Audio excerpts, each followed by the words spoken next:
It's not uncommon in our house that the items in some drawers and cabinets get rearranged, and often without me ever knowing about it.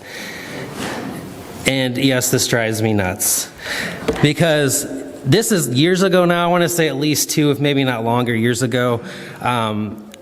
In our kitchen, we used to have our silverware in a drawer across from kind of the main counter. And I still will be at that counter and be like, I need to get a fork. And we'll like, wait, it's right in front of me. But that was like years ago that changed. But in my mind, it's still back there. And so I still find myself unconsciously going to that drawer to find stuff. My inclination when that happens is to be frustrated. Why can't stuff just stay where it is? I now have to put effort into relearning where things are located. Simply put, the change disrupts my comfort, my preferences, and how I think things should be in our kitchen, as if I'm the only one that lives in that house. This scenario captures the clash of opinions, values, and preferences that happen between ourselves and others on a regular basis. We've been shaped to believe that each of us always expressing our opinions, values, and preferences in every situation is what is most meaningful and life-giving. We see the selfish, over and against mentality of the world play out all over the place. But Jesus presents a very different way. Jesus calls us to serve. Jesus lived out the reality that Paul writes about in Ephesians 5. Jesus demonstrated what the path to unity in God's family looks like. It looks like submitting to or serving each other out of our submission to God's will, but by the power of God's Spirit. Mutual submission leads to unity in God's family. Mutual submission leads to unity in God's family. Bills fans are excited for their rookie tight end that the team drafted in the recent NFL draft. In this year's draft, the first round of the NFL draft had the Chicago Bears initially had the first overall pick, but traded that to the Carolina Panthers. In a sense, when a team willingly chooses to order themselves later than another team, that is essentially the idea of what submission is.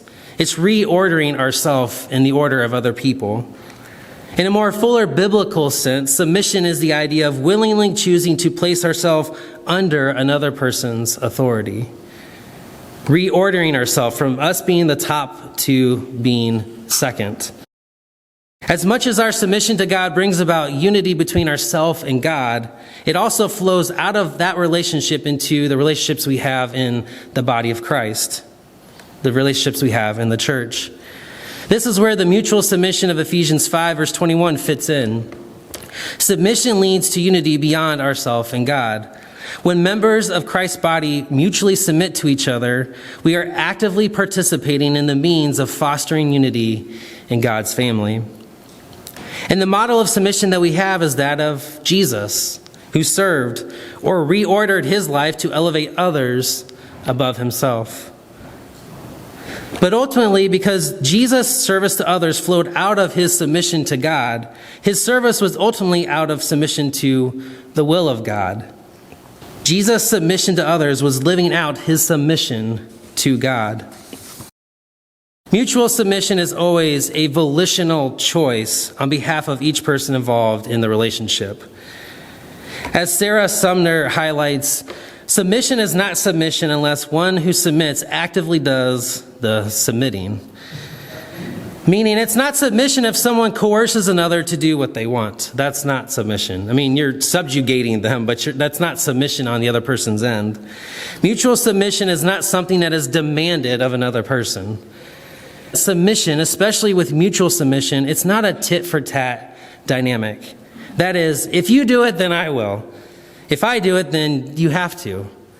This is not allowing each person in the relationship the agency to choose to come under the authority of another in that moment.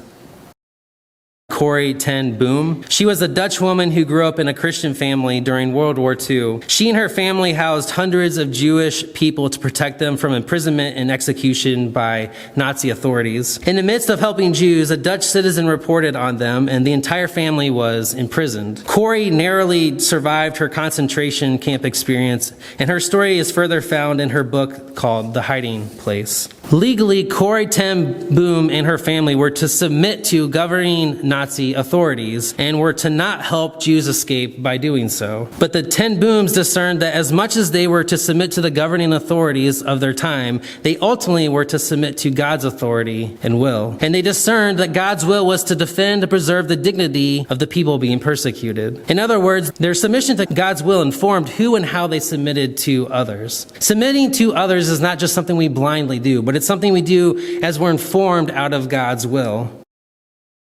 Up until this past week, my backyard has been like a swamp with all the rain that we had. Multiple times I tried to drain water from the area in my backyard to help speed along the drying process so that my kids could play back there and so that I could mow the jungle that was growing back there. It looked like a wildlife habitat with the grass like up this high.